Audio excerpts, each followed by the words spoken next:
Electric motor, a device that converts electrical energy into mechanical energy by means of a rotating shaft.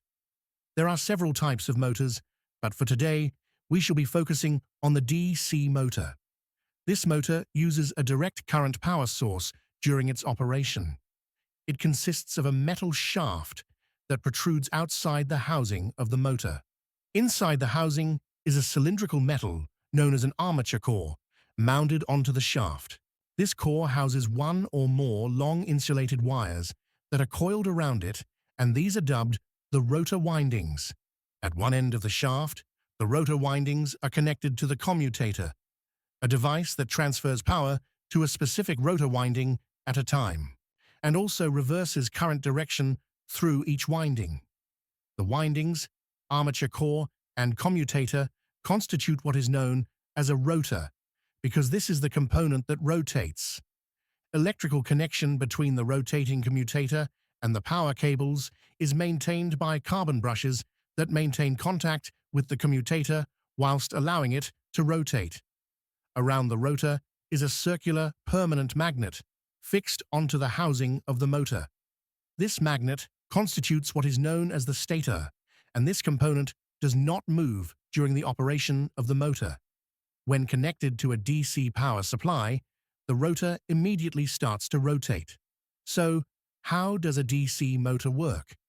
When current flows through a wire, a circular magnetic field is generated around the wire. This field can be clockwise or anti-clockwise depending on the direction of conventional current. Conventional current is always in a direction opposite to the flow of electrons in a circuit. Thus, it runs from positive to negative. To determine the direction of the field, you can use the right-hand grip rule or the corkscrew rule. For the right-hand grip rule, pretend to hold the wire with your right hand, such that your thumb points in the direction of conventional current.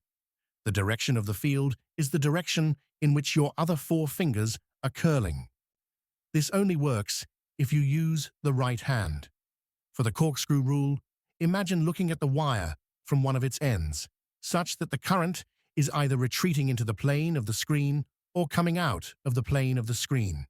You can remember this convention by looking at a screw. For a screw going into the plane of a wooden surface, you see this star, and for a screw coming out of the plane of a wooden surface, you see a pointy end, viewing the current as the direction of motion of a corkscrew. To drive it into the plane of the screen, you turn it in a clockwise direction. This is the direction of the magnetic field for such a current. Likewise, when driving a corkscrew out of the plane, you turn it in an anti-clockwise direction, and that gives you the direction for a current coming out of the plane.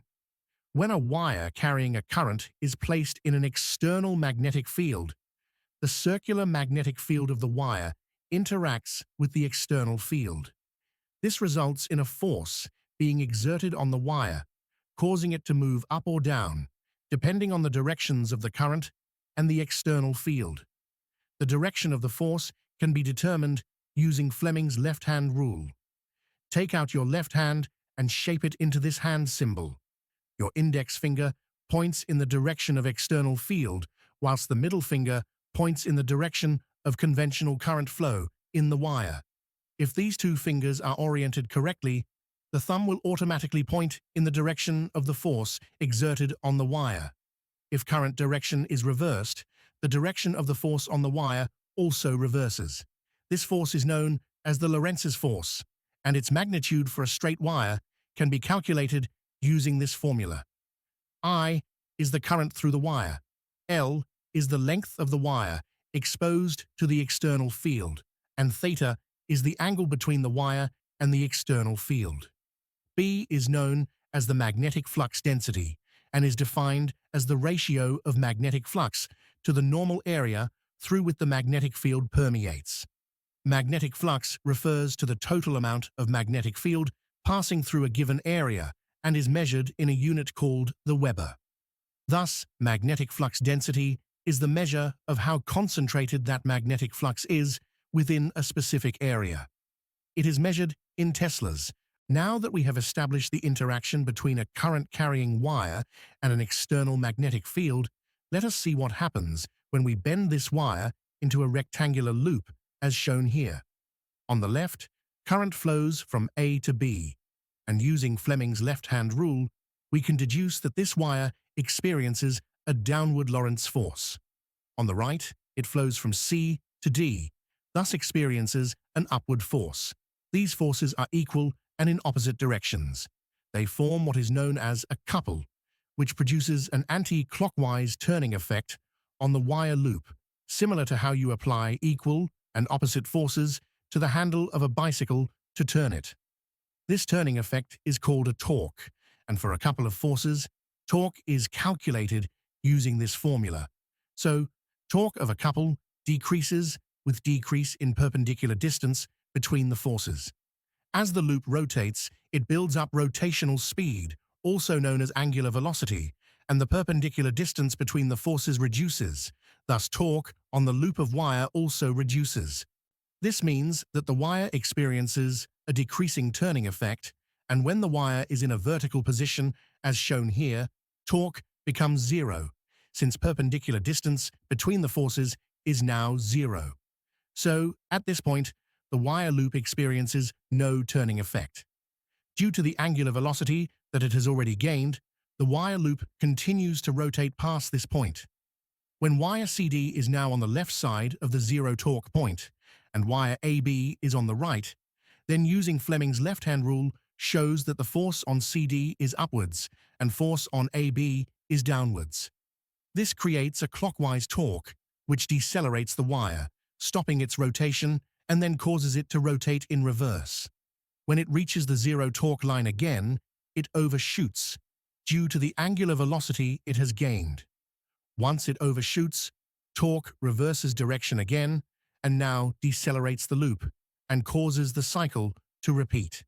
This means that the loop will swing back and forth about the zero torque point, and we all know that this is not how a motor works. Even if the loop was to rotate continuously, the wire would twist on itself at this point until it breaks. To achieve a full rotation, we need a way to reverse the current direction through the wire loop whenever it crosses the zero torque line, so that the loop will experience a torque in the same direction all the time. This is achieved by using a commutator, which is basically a ring split into two segments. Each segment is welded to one end of the wire loop, and carbon brushes are used to keep contact between the power cables and the ring segments, thus maintaining a closed circuit. Now, when the wire loop crosses the zero torque line, the ring segments of the commutator also switch their contact points, thus reversing the direction of current through the loop, maintaining an anti-clockwise torque and rotation.